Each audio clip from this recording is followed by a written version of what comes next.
Hello दोस्तों, कैसे हैं आप सब। उम्मीद करता हूं आप सब बढ़िया होंगे।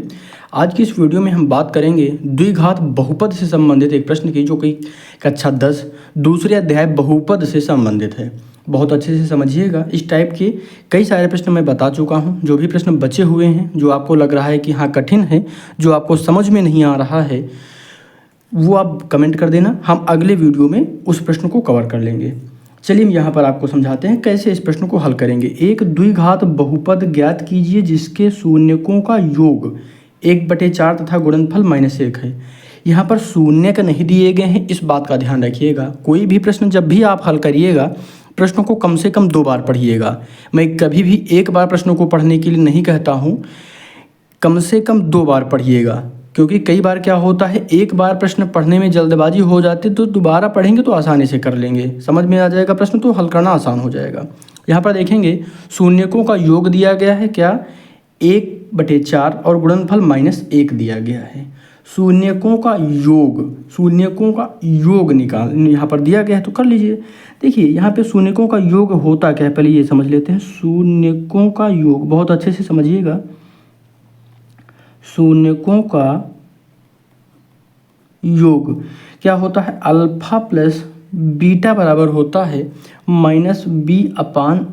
क्या होता है, -b/a, तो क्या है 1/4 है, ठीक है। और गुणनफल क्या होता है ये समझ लीजिए। क्या गुणनफल क्या होता है ये समझ लीजिए। तो गुणनफल यहाँ पर लिख लीजिए, क्या गुणनफल बराबर क्या होता है, तो अल्फा इंटू बीटा होता है। अल्फा इंटू बीटा, यहाँ पर अल्फा इंटू बीटा हो जाएगा। यहाँ पर चाहे तो गुणा का निशान लगा सकते हैं, बाकी इंटू में भी गुणा ही होता है, तो इसलिए कंफ्यूज मत होइएगा। तो यहाँ पर क्या हो जाएगा, अल्फा इंटू बीटा -1, ठीक है। और ये होता क्या है, c/a होता है। तो यहाँ पर एक ही नंबर आया है ना, क्या आया है, बराबर में -1 आया है। हम यहाँ पर चाहें तो 4 गुणे 4 कर सकते हैं। तो यहाँ पर क्या आ जाएगा, -4/4, ठीक है। -4/4 आ जाएगा। c बराबर -4 और a बराबर कितना हो जाएगा, 4, जो कि a बराबर 4 यहाँ भी है, ठीक है। कोई दिक्कत तो नहीं है। ये करने से कोई फर्क भी नहीं पड़ रहा है। अगर इसको काटेंगे तो फिर से -1 मिल जाए, जो कि पहले भी है, ठीक है। इसलिए संख्या पर कोई भी प्रभाव नहीं पड़ता है। तो यहाँ पर अब हम इसको क्या करेंगे, a बराबर हमको क्या पता चल गया है, तो a बराबर है 4, b बराबर क्या है, तो b बराबर हो जाएगा -1, और c बराबर क्या है, c बराबर क्या हो जाएगा, यहाँ पर माइनस लगा हुआ ध्यान रखिएगा, इसलिए -1 लिखा गया है। c बराबर कितना हो जाएगा, तो -4 हो जाएगा, क्योंकि देखिए c बराबर है ना -4, इसलिए यहाँ पे -4 हो गया।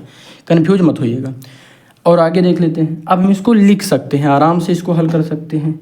क्या करेंगे, ax² plus bx plus c। अब यहाँ पर a का मान कितना है, तो a का मान है 4। हमने क्या किया, x यहाँ पर स्क्वायर है, स्क्वायर कर दिया। प्लस b का मान कितना है, तो -1 है, तो इसको ब्रैकेट में रख दो, गुणा x के साथ होगा। c का मान कितना है, तो -4 है, क्योंकि प्लस का 4 प्लस और माइनस माइनस होता है, इसलिए हमने यहाँ पे माइनस कर दिया। अब यहाँ पर लिख लीजिए 4x²। यहाँ पर जब हम x का गुणा करेंगे 1 के साथ, तो x हो जाएगा, माइनस का x आएगा, ध्यान रखिएगा। तो माइनस का x आएगा, और यहाँ पर प्लस है, प्लस और माइनस माइनस होता है, इसलिए माइनस का x और माइनस का 4 हो जाएगा। ये हमारा द्विघात बहुपद होगा, जिसके जो शून्यकों का जो योग था 1/4 तथा गुणनफल -1 है।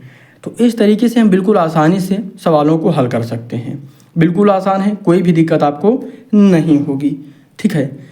देखिए कंफ्यूज मत हुआ करिए। कई बार क्या होता है, जब ध्यान से सवाल को समझते नहीं तब थोड़ा सा दिक्कत होती है।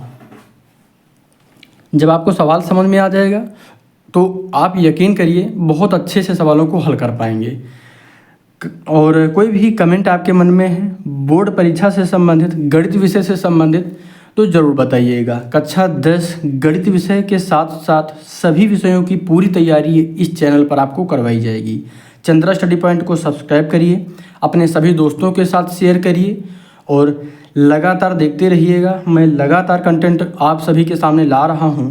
बाकी इंग्लिश मीडियम की मैथ को भी हमने शुरू कर दिया है, गणित विषय को इंग्लिश मीडियम से भी हम पढ़ रहे हैं, इसलिए सब्सक्राइब करिएगा, शेयर करिएगा और अच्छे से लगातार पढ़ते रहिएगा। धन्यवाद।